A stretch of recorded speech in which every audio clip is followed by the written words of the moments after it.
बिस्मिल्लाहिर्रहमानिर्रहीम।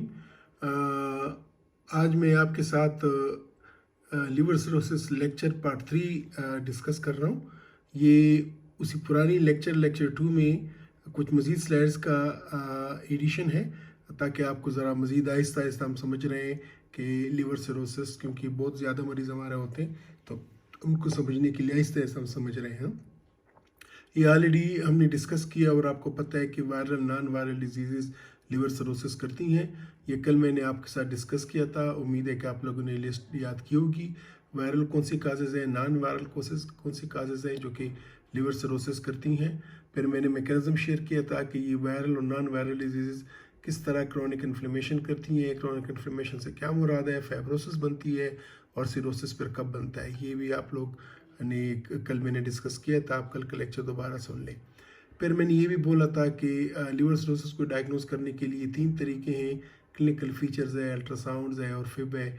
फिर ये कि ये लाइफ लॉन्ग डिजीज़ है और आहिस्ता आहिस्ता ख़राब होती है, और इसको कंट्रोल करने के लिए, मॉनिटर करने के लिए हमारे पास 2 पैमाने होते हैं, CTP स्कोर और मेल्ट स्कोर। आज हम इसकी थोड़ी सी तफसील पढ़ेंगे, ठीक है। और ये मैंने टेस्ट कल बताए थे कि हर विज़िट पे ये टेस्ट जो है, जो नीचे हैं, ये हमने टेस्ट करने, क्योंकि इसके ज़रिए फिर हमें मरीज़ की हैसियत का पता चलता है कि उसकी कंडीशन कैसी है। तो इन पेशेंट्स को अगर मैं कहूँ कि how to keep cirrhotic patients alive, कि अपने सिरोसिस के मरीज़ों को ज़िंदा कैसे रखें। अल्लाह ज़िंदा रखता है, लेकिन हम कैसे कोशिश कर सकते हैं। तो ये जितने तक वो ज़िंदा रहते हैं, हमने रेगुलरली उनके ये टेस्ट करने होते हैं, CTP स्कोर और मेल्ट प्लस स्कोर। हम क्लिनिकली CTP स्कोर और मेल्ट करते हैं, और ये हमारे अपने मोबाइल से ये एप्स मौजूद हैं, उसमें बड़ी इजीली हो जाता है। सबसे पहले ये CTP स्कोर या चैट स्कोर की मैं बात करूँगा। इसमें 5 वेरिएबल्स हैं कि जिसकी बुनियाद पे हम स्कोरिंग करते हैं कि इस मरीज़ का CTP स्कोर क्या है। आप ऐसे याद कर सकते हैं, ABCDE। ए का मतलब है एल्बुमिन, B का मतलब है बिलिरुबिन, C का मतलब है क्लॉटिंग यानी PTINR, D का मतलब है डिस्टेंशन ऑफ एब्डोमेन यानी असाइटिस, और E का मतलब है हेपेटिक इंसेफेलोपैथी। तो ये 5 पैरामीटर्स को देख के हम मरीज़ों को फिर कैटेगराइज करते हैं कि ये किस कैटेगरी में है, उसकी सिविरिटी कैसी है।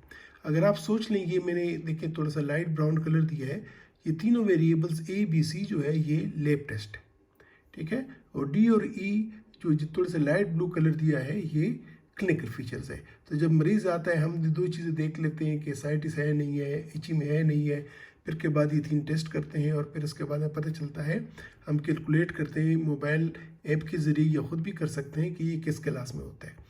कैसे इसकी स्कोरिंग होती है, ये देखें। ये वो अपना यहाँ पे क्लिनिकल पहले आए हुए हैं, इंसेफेलोपैथी और असाइटिस, इसके बाद बिलिरुबिन, एल्बुमिन, PTINR। ये इनके रेंज होते हैं कि अगर ये बिल्कुल नॉर्मल है तो हर एक को 1-1 नंबर दिया जाता है, और अगर ये इस रेंज से ज़्यादा हो तो इसको 3 नंबर देते हैं, अगर ये बहुत ज़्यादा ख़राब हो, ठीक है। इसके बाद इन सब का हम कैलकुलेशन करते हैं कि इस काले में कितने नंबर मिले थे, में कितने मिले थे, और इसमें कितने मिले थे। फिर इसके बाद जब हम कैलकुलेशन करते हैं, अगर इसका स्कोर 5 से लेकर 6 तक है, तो मतलब ये कि चाइल्ड क्लास A है, और ये सबसे बेहतरीन सिरोसिस का स्टेज है, जिसमें पेशेंट बड़ा चेक कंपेंसेशन में होता है। और अगर ये स्कोर टोटल 7, 8, 9 यानी इसमें हो, तो फिर हम कहते हैं कि ये चाइल्ड क्लास B है, और ये दरमियाना दर्जे का सीवियरिटी है। और अगर ये 10 से लेकर ज़्यादा हो, ये 15 तक हो सकते हैं टोटल, तो फिर ये बहुत ही सीवियर डिजीज़ है, और इसमें काफ़ी फिर मेहनत करनी पड़ती है, ठीक है। देखिए, अगर ये पेशेंट का चाइल्ड क्लास A आता है, उसका स्कोर 6 तक होता है, तो 1 साल तक पॉसिबिलिटी होती है कि सब के सब ज़िंदा रहेंगे। और अगर उसी चाइल्ड क्लास A में ही रहे, तो 2 साल में उसकी सर्वाइवल 85% ये सिरोटिक्स ज़िंदा रहते हैं। लेकिन अगर इसके मुकाबले में चाइल्ड क्लास B है, तो 1 साल में कोई 20% मरीज़ मर जाते हैं, और 2 ईयर्स में देखें तकरीबन कोई आधे मरीज़ मर चुके होते हैं चाइल्ड क्लास B वाले। और अगर चाइल्ड क्लास C में है, तो 1 साल के में कोई 55% लोग मर जाते हैं, और 2 साल तक सिर्फ 35% ज़िंदा रहते हैं, बाकी मर चुके होते हैं। तो हमारा मकसद यही होता है कि हम सिरोटिक्स मरीज़ों को चाइल्ड क्लास A में रखें। और कैसे A में रखेंगे कि हम ये जो है इंसेफेलोपैथी ना होने दें, असाइटिस ना हो, बिलिरुबिन नॉर्मल हो, एल्बुमिन नॉर्मल हो, PTINR नॉर्मल हो। अगर ये तमाम चीज़ें नॉर्मल होंगी तो वो चाइल्ड क्लास ए में होगा और उस मरीज़ की सर्वाइवल बहुत अच्छी है।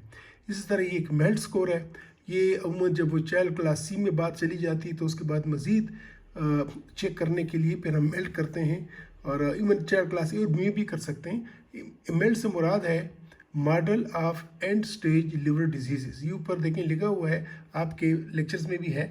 ये ऐसे कैलकुलेट करना मुश्किल है, ये मोबाइल के ज़रिए लैप ऐप के ज़रिए ही होता है, और वो मैं आपको बता दूंगा फिर आपकी ये जो है ना वो आपके मोबाइल में भी हम उसको डाउनलोड कर देंगे। इसमें भी यही है कि जैसे जैसे मिड स्कोर ज़्यादा होता है तो ये देखें, अगर 6 से 9 है तो 3 महीने में इतनी मोर्टेलिटी है। जैसे जैसे ज़्यादा होता है ये मरीज़ों की मोर्टेलिटी बढ़ती रहती है, ठीक है।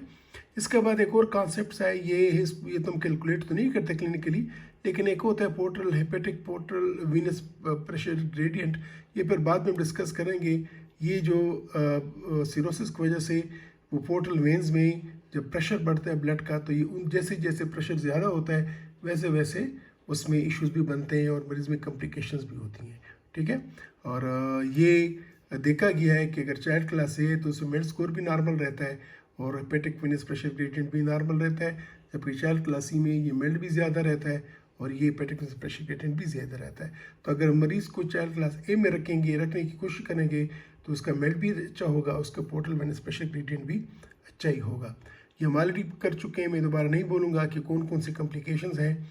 ये जब इंशाल्लाह हम इन चीज़ों को समझ जाएंगे तो एक एक चीज़ लेंगे और उस कॉम्प्लिकेशन को हम ज़रा डिटेल में पढ़ेंगे, ठीक है।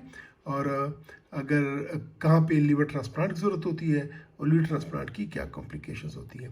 तो आज मैंने आपके साथ डिस्कस किया है ये अपना CTP स्कोर और मेल्ट के बारे में कि इनकी अहमियत क्या है, ये क्यों किया जाता है, और इनको अमूमन कॉन्सेप्ट है कि कैसे कैलकुलेट किया जाता है।